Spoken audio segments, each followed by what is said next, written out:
this Jordan Peterson thing that you dug up? Oh, this is him talking about the double helixes. And Okay, we got to do this. We got to do this. We got to do this a second. Then we'll get to. We got to get out of the gutter and get to Farrakhan soon, though. This is from China. This is from China. So this is. So Give this your is man a blowjob. Foxy and Nuwa. I think I've got that right. But I just love that representation. It's so insanely cool, this representation. So you see the sort of the primary mother and father of humanity emerging from this underlying snake-like entity with its tails tangled together. I think that's I really do believe this, although it's very complicated to explain why. I really believe that's a representation of DNA. It's complicated to explain. And that representation, that entwined double helix, that is everywhere. You can see it in Australian Aboriginal art, and I'm using the Australians as an example because they were isolated in Australia for like 50,000 years. Fucking A. Something you don't learn everywhere. Fucking A makes you think, doesn't it? Okay, well, I'm going to buck the trend a little here. It actually sounds kind of cool. Okay, so, like, yes, Jordan Peterson is, like, the ultimate we live in a society guy. Like, he's the ultimate, I just, like, smoked a seed blunt, here's what I think guy. But... But, like, I actually, like, did know a guy who's like, nah, dude, you smoke a seed blunt, you'll come to amazing realizations. He's one of the, like, many stupid guys I've known in my life who were just slightly more stupid than me and, like, made me think I was really smart. But, I do think that is, like, an interesting... That's, like, the type of thing that I wish was explored by people who, like, weren't Zeitgeist guy or Jordan Peterson. Because it's what? Why is that in all art? That's kind of interesting. But it's, like... You know, I'm sure like there's a longer version of the clip where he just has some fucking insane, stupid explanation that he's very self-assured about, you know. But well, I think that's actually the part that cracks me up because especially like for this world, I'm like incredibly like woo agnostic, and I'm not like one of these like that's not factual. Like I don't fucking like. I think that more like good left people should be like, well, I don't want to like whatever. Like you should be fucking going on ayahuasca trips, meditating, and like figuring like your world is not just Sam Harris bullshit at all. Like, I 100% believe in astrology, even if it's not real. It's true. Like, yeah, exactly. I believe in a lot of weird, goofy shit that I admit is goofy, but it's like you believe it, you believe it. Yeah, why not? If you believe it, you believe it. Exactly. but I think that it's the surety. Like this guy could be like, see, that was because your moon was in retrograde, so you had your period, so therefore we need to legalize child labor. If a professor, this reminds me of that story in the Toronto whatever paper, because if a professor said, I can't go into why I think this is true. Well, that's fucked up. That's why it's funny. Like, what the fuck am I paying you That's for? what exactly. That's what makes it fucked up. I mean, I think the subtext to this is like, I feel like a lot of like diehard like men who like Jordan Peterson would watch that clip and be like, yeah, totally, you know, aliens told us about the double helix or whatever his explanation is, but like, you know, if a woman likes astrology, they're like, well, bitches are so fucking stupid. Yeah, you know? And it's like, everyone should have like a dumb thing that they like that has something to it, you know? I agree with that. I actually better. It makes your I agree with that completely. I actually like that Jordan Peterson not only like he literally has the personality of like a sexist like 1950s like God damn it, woman, get control of yourself. Yeah. He like literally is that. It's like the group and the individual and oh, you son of a bitch. Like it's just this like constant cascade of like imbalanced emotionality and overreaction. And like what's coming out amidst like the sea of tears and histrionics is you should straighten up. Yeah, men need to be men. Yeah, that's the thing is like he like went into the ancient truths of the universe and it just fucking like boring like what color is your parachute shit. Right. Well, I mean, right. I think that like he's just like a shitty version of Joe Rogan. Oh, I think that's totally true. Joe Rogan, you could say what like I think he's like easily swayed by people. And maybe like doesn't know as much as he thinks he does, but I think he kind of has like a good heart in some ways. And I don't know what kind of heart Jordan Peterson has. I can't. That's a very angry one. It's an angry very heart. upset. But that's the new type of guy. Because bitches be trifling. Isn't it funny though that like the new type of guy that everyone loves, that is in every like every well represented like political or social ideology, is just like really melodramatic middle-aged men now. It's like after everything changed, like everything was supposed to have changed and like really rapidly in the past few years, but it's like, okay, so yeah, everything's totally different now. We've changed the culture. So the biggest guys are James Comey, Jordan Peterson. James Comey's very messy. That's true. Just a bunch of like melodramatic, fucking catty 60-year-old men. It's so weird. It is really. That is actually really. As opposed really to like bizarre. what, like Indian War veterans and like World War II veterans and that. Well, you know what it was. But it's always, that's the thing though. It's always been that. But the more that we think we change things, we just get the same shit. Well, no, and there used to be a little bit more plausible deniability. Like I watched, because I'm a fucking glutton for punishment. I watched that new McCain documentary on HBO, and fucking can't stand that piece of shit. Absolutely. But I'm gonna say something like this is just like a sky is blue comment. The fact that dude could basically be like, I was tortured for 5 years is like some objective corollary to all of this shit talking. You know what I mean? Mm-hmm. Like there was at least, and even like fucking John Kerry, like I was in my fucking, fly airplanes and shit. Like there was at least in that generation some like bullshit, usually, I mean, fucking grotesque. Like, I participated in an imperial mass murder in Vietnam. Yeah, I made my dad let me fly the plane again after I fucked it up. Right. Well, versus I've been crying in a Toronto classroom.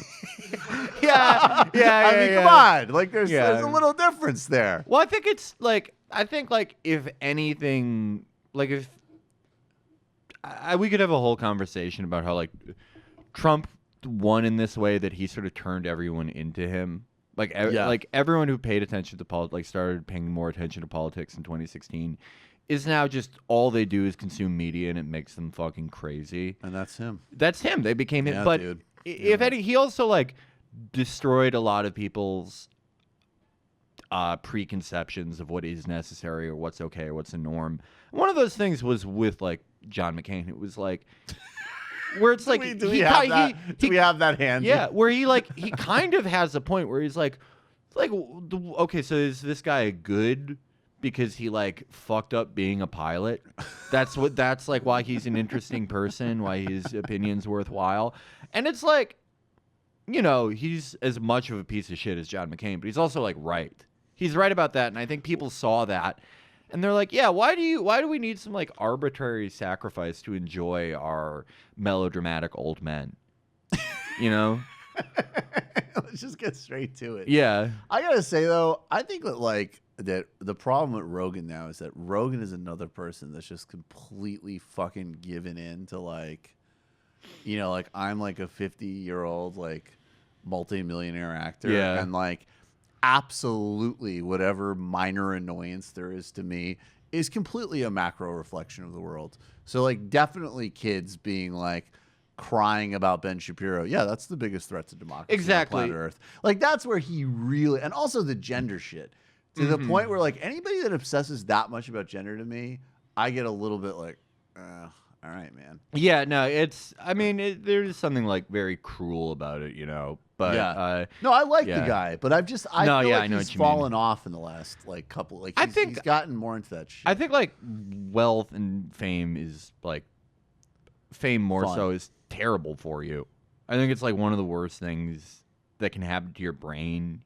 And I'm not saying they have it worse than anyone. I'm not saying that at all. I'm not saying like feel bad for these people, but I am saying that it alters people's perception of the world. Like I was thinking about that Dave Chappelle thing about Martin Lawrence.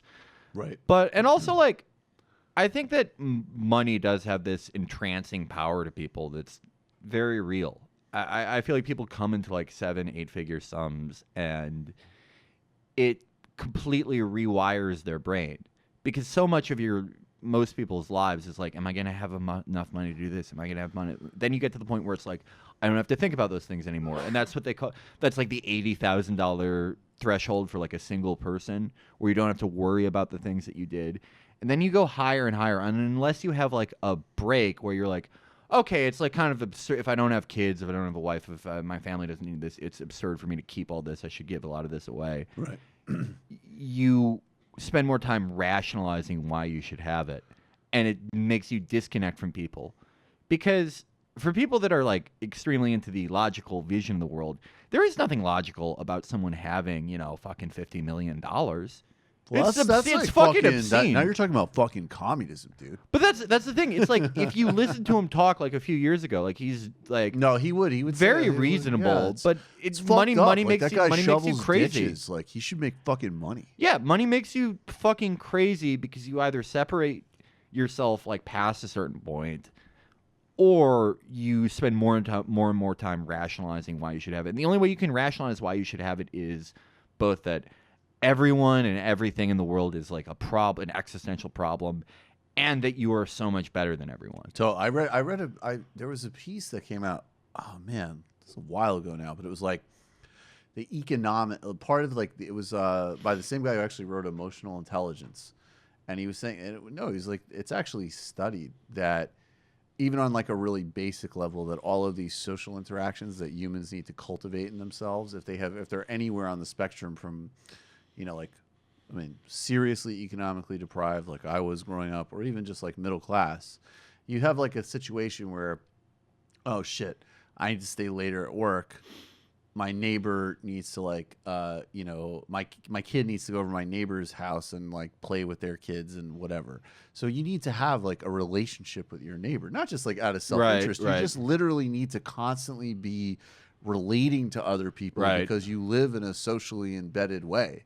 And then when money cancels all of that, they were doing the research in the piece was like literally like down to the level of like, you don't need to read other people's facial expressions in the same way. Yeah, exactly. You don't need to cue into like any type of proper protocol for being human because you can just fucking bypass all of it. So okay, so I like the way I get paid is sort of like a freelancer because I'm like a part owner proprietor in my own thing. Right.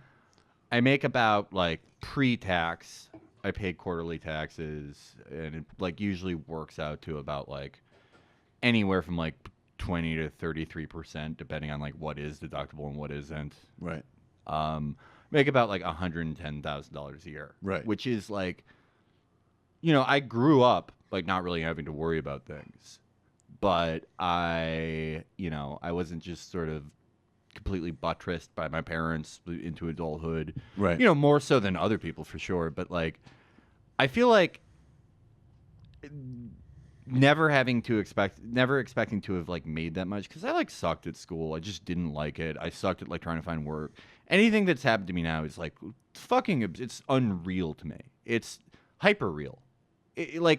It makes no sense to me that I just didn't expect to go anywhere. Yeah, well, it's like I just like hyper real posted my whole life, and then it's like, okay, enough people like your post that they're just gonna give you and your friends like $1 million a year, and you can pay whoever to do whatever. And it's like, okay, I guess. But like my experience with like not expecting to come into that in a very short time was like, holy shit, I can like buy my way out of so many problems, right? Yep. Like any inconvenience that forces people to like depend on each other in some way, I can just buy my way out of it. Right. Like I got like mugged, and I like my keys were in my wallet and I forgot. And instead of like, you know, like seeing if anyone I knew had spares or like I could stay with someone, I'm like, oh, I'll just like go to a hotel room. Yep. And I think that there like became a point where it just like it made me hyper disconnected after a while, because I'm one of those people like left to their own devices. They'll just like sit around and only go to the gym and then play video games with their friends. I'm like that type of guy. No matter what low body fat percentage I get to, or how many, I'm like that type of person. Nice. That it made me sort of insane, and I don't know. It made me start like setting aside like a percentage of it I should like give away every month.